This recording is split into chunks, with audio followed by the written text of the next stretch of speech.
వారి జన్మములు కాలుపనే. నడమంత్రాన వచ్చిన సిరులను స్థాయిలను చూసుకొని విడిచిపెడుతూ మహానుభావులను కూడా లెక్క చేయని వారికి పుట్టగతులు కూడా ఉండవనడానికి ఎన్నో దృష్టాంతాలున్నాయి.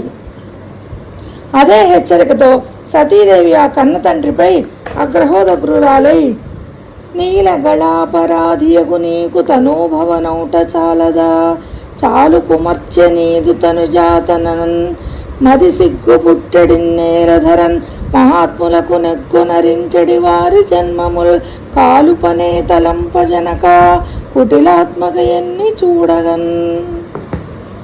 సకల లోక శుభంకరుడైన శంకరునికి క్షమింపరని అపరాధం చేసిన నీకు నేను పుత్రికను కావడం నా దురదృష్టం. దుష్టాత్మక, ఇక చాలు. నీ కూతుర్ని అని చెప్పుకోవడానికి కూడా నేను సిగ్గుపడుతున్నాను. మాననీయులైన మహాత్ములకు కీడు తలపెట్టే వారి పుట్టుకలు పూడ్చిపెట్టడానికా తగలబెట్టడానికా అని ఆక్రోశించింది. పతిదేవుడైన పరమేశ్వరుడు సహా ఎవరు తనను దాక్షాయణి అని పిలిచినా తాను కుమిలిపోతానని పేర్కొంది. నీకు కూతురునై పుట్టాననే వాపోవడం కన్నా చచ్చిపోవడం చాలా మంచిదని ఘోషించింది. ఈ విధంగా శంకరుడి సహధర్మచారిని యజ్ఞసభా మండపం మధ్యలో నిలబడి ప్రతిపక్షుడైన దక్షుణ్ణి వీక్షించి మౌనం దాల్చి నేలపై కూర్చుండిపోయింది. యోగ మార్గం ద్వారా శరీరాన్ని విడిచిపెట్టాలని నిశ్చయించుకుంది. ప్రాణాపానాలను నిరోధించి వాటిని నాభి ప్రదేశంలో ఏకం చేసింది. ఆ తర్వాత ఏకాగ్రమైన మనస్సుతో పరమశివుని పాద పద్మాలను ధ్యానించింది. ఆ పతిదేవుడు ప్రేమాంకంలో పెట్టుకొని ఆదరించే తన దేహం దక్షిణ వలన దూషితమైనదని భావించి పరిత్యజించడం కోసం తనలో యోగాగ్ని రగులుకొల్పింది. ఆ విధంగా సతీదేవి దేహం యోగ సమాధి నుండి పుట్టిన అగ్నిలో భగ్గుమని భస్మమైపోయింది. అది చూసి అక్కడ ఉన్న మానవులు, దేవతలు, ప్రమదగణాలు, యక్షులు ఆహాకారాలు చేశారు. వీరభద్రుడు దక్షిణ వక్షంబు తొక్కి ఆ విషాద ఘటనను విని కైలాసంలో ఉన్న మహోగ్ర స్వభావుడు మహాదేవుడు అయిన ఆ పరమశివుడు మదించిన సింహంలా గర్జించాడు. మెరుపు తీగల అగ్ని మాలికలా ప్రకాశించే తన జటాజూటం నుండి మహాకోపంతో జడను ఒకదాన్ని పెరికి భూమి మీద విసిరి కొట్టాడు. ఆ విధంగా పెరిగిన జడ నుండి లోకాలన్నింటికీ భయం కలిగిస్తూ అపర రుద్రునిలా వీరభద్రుడు ఉద్భవించాడు. ఆయన సుదీర్ఘమైన నల్లని దేహం ఆకాశాన్ని అంటి కాలమేఘమేమో అనే భ్రాంతి కలిగించేదిలా ఉంది. అలాంటి వీరభద్రుడు 1000 బాహుదండాలలో అసంఖ్యాక ఆయుధాలు మెరుస్తూ ఉండగా ఆ ఈశ్వరుడి ముందు వినమ్రుడై, స్వామి, నేను ఏం చేయాలి, ఆజ్ఞాపించండి అని అడిగాడు. అప్పుడు ప్రమదగణాలతో వెళ్ళిన దక్షుణ్ణి హతమార్చు, అతడు తలపెట్టిన యజ్ఞాన్ని ధ్వంసం చెయ్యి, శివాంశ సంభూతుడవైన నీకు ముల్లోకాల్లో అసాధ్యమైంది లేనే లేదు అని రుద్రుడు వీరభద్రుణ్ణి ఆదేశించాడు. అప్పుడు వీరభద్రుడు సంతోషంతో పరమశివుని ప్రదక్షిణ చేసి ఆయన దగ్గర సెలవు తీసుకున్నాడు. వాడి అయిన శూలాన్ని పట్టుకుని ధరిత్రి దద్దరిల్లేలాగా మహావేగంతో దక్ష యజ్ఞస్థలికి చేరుకున్నాడు.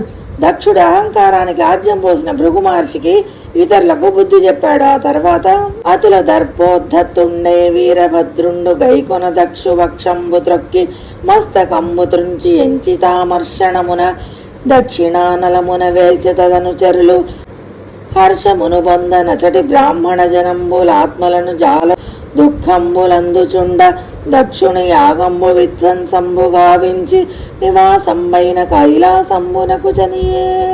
ఇలా వీరభద్రుడు సాటి లేని దర్పంతో విజృంభించి దక్షుని కింద పడవేసి రొమ్ము మీద ఎక్కి శిరస్సు తునిమి మీరిన కోపంతో భగభగమండే దక్షిణాగ్ని కుండంలో పడవేసి భస్మం చేశాడు. ఆ వీర విజృంభణ అనంతరం శివుడి గణాలు ఆనందిస్తూ ఉండగా దక్షుడి వైపు ఉన్న దేవతలు దుఃఖిస్తూ ఉండగా ఆ రుద్రాంశుడు తన స్వస్థానమైన కైలాసానికి మరలిపోయాడు. వీరభద్రుడి విశేష రూపం ఆ ఆదిదేవుడు తన అంశతో ఆవిర్భవింపజేసిన ఆ వీరభద్రుడి రూపం కడు మహిమాన్వితమైనది. అందుకే శ్రీమద్ భాగవతాన్ని పరమరమ్యంగా తెనిగించిన పోతనామార్చులు అదే మాధుర్యంతో వీరభద్ర విజయం అనే కావ్యాన్ని తెలుగు జాతికి అందించారు. ఆ గ్రంథంలో వీరభద్రస్వామి మరిన్ని విశేష శక్తులు, వైభవం ఆవిష్కృతమవుతాయి. అందుకే నేటికి ఈ నేలపై శివాంశ సంభూతుడైన వీరభద్రుడికి కోవెలలు కట్టి ఆరాధించడం ఆనవాయితీ. ఇలా శ్రీశైల పుణ్యక్షేత్రంలోనూ వీరభద్రుడు భక్తుల పూజలు అందుకుంటూ ఉన్నాడు. మల్లికార్జున స్వామిని దర్శనం చేసుకుని బయటకు వచ్చి ఎడమ పక్కకు వెళ్ళినప్పుడు అక్కడ వీరభద్రుడి విగ్రహం కనబడుతుంది. శ్రీశైల తీర్థ క్షేత్ర పాలకుడు కూడా ఆ రుద్రాంశుడే. స్థాయి మరచి శత్రుత్వం. వీరభద్రుడు ఆ విధ్వంసం దక్షుడి లాంటి మదాంధులకు ఓ గుణపాఠం నేర్పింది. అందుకే ఆ ప్రజాపతి పొరపాటును శివుడితో శత్రుత్వం పెట్టుకున్నాడని ఆ దక్ష యజ్ఞ ధ్వంస సందర్భంలో అక్కడి వారంతా ఎద్దేవా చేశారు. ముక్త కంఠంతో ఆ కైలాసనాథుడి వైభవాన్ని కీర్తించారు.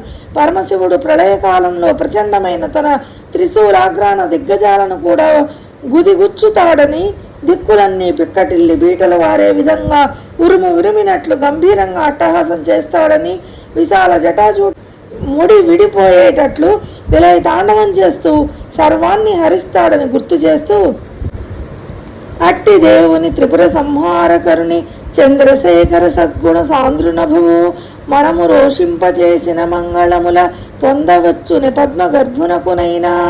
దేవదేవునికి, త్రిపుర సంహారునికి, చంద్రకళాధరునికి, సకల సద్గుణ విభవునికి అభవునికి ఆగ్రహం తెప్పించే బ్రహ్మదేవుడు కూడా శుభములు పొందలేడని ఉద్ఘాటించాడు. అయినా గతంలో ఆ దక్ష ప్రజాపతి దర్పంతో ఎవరి మాటలను లెక్క చేయలేదు. తుదకు ఆ ఆశుతోషుడి ఆగ్రహానికి గురై వీరభద్రుడి చేతిలో తల విరిపించుకున్నాడు. ఈ ఉదంతం అనంతరం దేవతల భయంతో గుండెలు చెదరి బ్రహ్మదేవుణ్ణి ఆశ్రయించారు. అప్పుడు ఆ చతుర్ముఖ బ్రహ్మ సుర సమూహం చేసిన తప్పిదాల్ని ఎత్తి చూపాడు. యజ్ఞంలో ఆవిర్భాగం అందుకోవడానికి అన్ని విధాల యోగ్యుడైన ఆ పశుపతిని యజ్ఞ భాగానికి దూరం చేసి మీరు ఘోరమైన పాపం చేశారు అని స్పష్టం చేశాడు. అయితే దక్షుడు తన సహచరుల్లో ఎవరైనా అహంకారం తలకెక్కినప్పుడు తాము ఎవరితో తలపడుతున్నామో అన్న విషయాన్ని కూడా మర్చిపోతారు. దక్షుడిలాగే నాడు ఆ దశకంఠుడు కూడా శ్రీరామచంద్రుడి ప్రాభవం అర్థం చేసుకోలేదు. సీతాదేవిని అపహరించాడు. ఆ పురుషోత్తముడిపైనే తన ప్రతాపాన్ని ప్రదర్శించాలని ప్రయత్నించాడు. సోదరుడు కుంభకర్ణుడి దగ్గర నుండి సహధర్మచారిని మండోదరి వరకు అందరూ హెచ్చరించారు. అయినా ఎవరి మాట వినకుండా రామ బాణానికి నేల కొరిగాడు. అందుకే ఆ విషాదాంత వేళ మండోదరి రావణుడి పార్థివ దేహంపై పడి క్రియతాం అవిరోధస్య రాఘవేణేతి యన్మయా ఉచ్యమానో న గృహ్ణాసి తస్యేయం యుష్టిరాఘత. శ్రీరామునితో విరోధాన్ని పెట్టుకోవద్దని ఇదివరలో నేను ఎంతగా ప్రాధేయపడ్డా నీవు పెడచెవిన పెట్టావు. దాని ఫలితమే ఈ మరణం అని విలపిస్తుంది. అయితే శివుడైనా శ్రీరామచంద్రుడైనా తమ ప్రత్యర్థులపై అంత త్వరగా తమ ప్రకోపాన్ని చూపరు. కానీ వారి సహనాన్ని కూడా పరీక్షిస్తూ స్థాయిని మించి ప్రవర్తిస్తే తమ శక్తిని ప్రదర్శించక తప్పదన్నట్లుగా ప్రతిస్పందిస్తారు. చివరి వరకు ఎదుటివారు మారేందుకు అవకాశం ఇస్తూనే ఉంటారు. దక్షుని దుర్కుక్తులనే బాణాలు గుచ్చుకొని ఇదివరకే తన మనసు నొచ్చుకున్న ముక్కంటి మాటైనా మాట్లాడలేదు. కానీ సతి దగ్ధమయ్యాక సహించలేక స్వైర విహారం చేయక తప్పలేదు. భక్తినిష్ట శరణం పొందితే. దక్షుడి దారుణ ఘటన తర్వాత బ్రహ్మదేవుడు దేవతలను తీవ్రంగా దునుమాడటంతో పాటు వారికి తానే దిక్కై నిలిచాడు. చివరకు వారి పశ్చాత్తాపానికి ప్రభావితుడై యజ్ఞాన్ని శుభంగా ముగించాలనుకుంటే ఆ హరుని, ఆ మహానుభావుణ్ణి నిండు హృదయంతో నిర్మల భక్తితో ఆశ్రయించమని బ్రహ్మదేవుడు వారితో అనునయ వాక్యాలు పలికాడు. పరమశివుడి పాద పద్మాలపై పడి శరణు వేడితే ఆ దేవాది దేవుడు దయతలిస్తే వారి కోరికలు నెరవేరుతాయని సూచిస్తూ, భక్తి నిష్టల తత్పాద పద్మయుగళ ఘన పరిగ్రహ పూర్వంబుగాక అతని శరణ ముందుడ తండు ప్రసన్నుడైన తివిరి మీరు కోర్కి సిద్ధించు దివిజులారా అన్నాడు. కానీ ఆ దయాత్ముడు తమ దోషాన్ని అంత తేలిగ్గా మన్నిస్తాడా అని దేవతలు సందేహించారు. అప్పుడు ఆ సృష్టికర్త సదాశివుడు సహృదయాన్ని కొనియాడుతూ, ఆయన భక్తులకు అధీనుడు. ఎంత దుష్టాత్ములనైనా శరణుజొచ్చిన వారిని శిక్షించే ప్రసక్తే లేదు. పైగా రక్షించి కాపాడుకుంటాడు. ఆయన వద్దకు మనం అందరం కలిసి వెళదామంటూ ముందుకు నడిచాడు. అలా దేవతలను, పితృదేవతలను, ప్రజాపతులను వెంట పెట్టుకుని బ్రహ్మదేవుడు పరమేశ్వరుని ప్రసన్నం చేసుకునేందుకు కైలాసానికి బయలుదేరాడు. దుర్బల జన రక్షణ ధర్మ పద్ధతి. ధవళ కాంతులతో దేదీప్యమానంగా వెలుగుతున్న సిద్ధులు, యక్షులు సంచరిస్తున్న కైలాస శైలాన్ని బ్రహ్మాది దేవతలు కనుల పండుగగా దర్శించారు. ఆ వెండికొండ వేల పూలతో విరాజిల్లుతుంది. వివిధ జంతువుల విహారాలతో వైవిధ్యంగా శోభిస్తోంది. ఆ కైలాస పర్వతం చుట్టూ గంగానది పరవళ్లతో ప్రవహిస్తూ ఉంది. సూరనదికి ఆవల అలకానగరం అగుపించింది. ఆ నగరం దాటగానే ఆ బ్రహ్మాది దేవతలకు అక్కడ నంద, అలకనంద అనే మరో 2 నదులు స్వాగతం పలికాయి. ఆ నదీమ తల్లులు సాక్షాత్తు శ్రీమన్నారాయణుని పాద పద్మాల ధూళితో పవిత్రమయ్యాయి.